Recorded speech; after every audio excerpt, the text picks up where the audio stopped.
Isang madugong hapon ang nasaksiyan ng mga residente sa Corrales Street sa Cagayan de Oro City noong 23 ng Oktubre, taong kasalukuyan.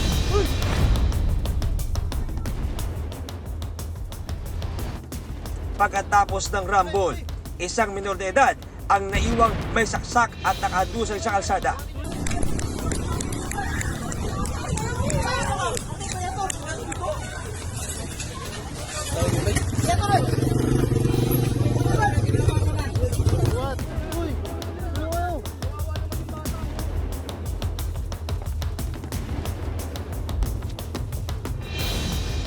Agad siyang isinugod sa ospital.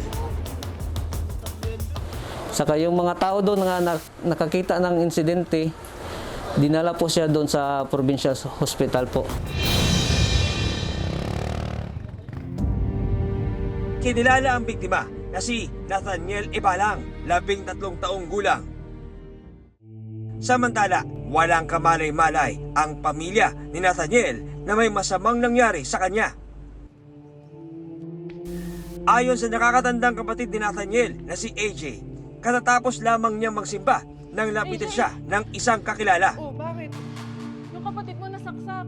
Ano? Si Nathaniel. Nandun sa ospital, tara na. Na barkada niya nga ba inidol sa mo Lingon siya nga imamangod din na dunggaban. Mo rin tong nilagan ko kalit dito sa pulis, akong gilantaw. Ikaw?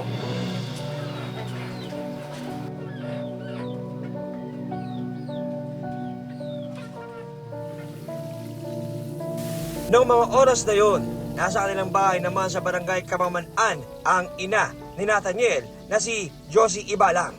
Abala sa gawaing bahay si Josie nang matanggap ang masamang balita.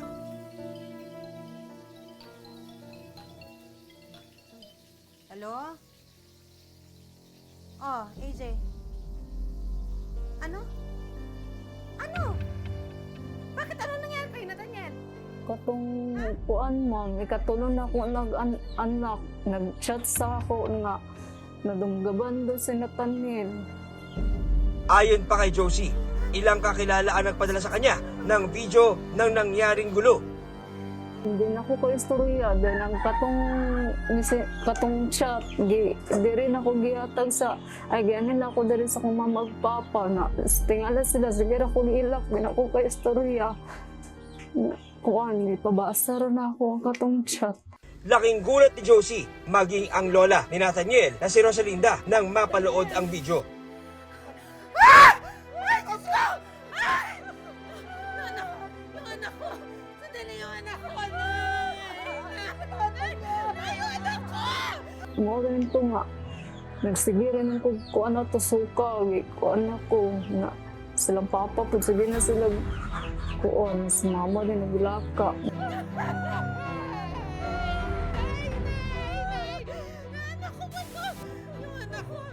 Ano yun? Umiyak kami dito sa bahay lahat kasi parang hindi nakapaniwala nga totoo bang.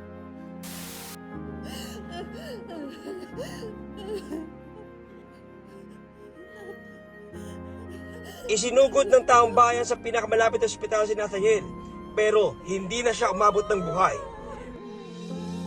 Hindi pwede! Hindi pwede! Anak ko! Hindi pwede! Anak!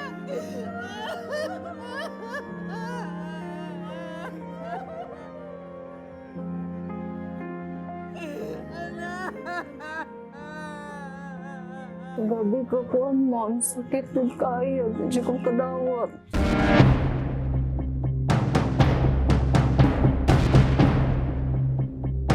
Paano nasangkot sa gulo ang biktima at ano ang ugat ng sigalot na naging sanhi ng kanyang kamatayan?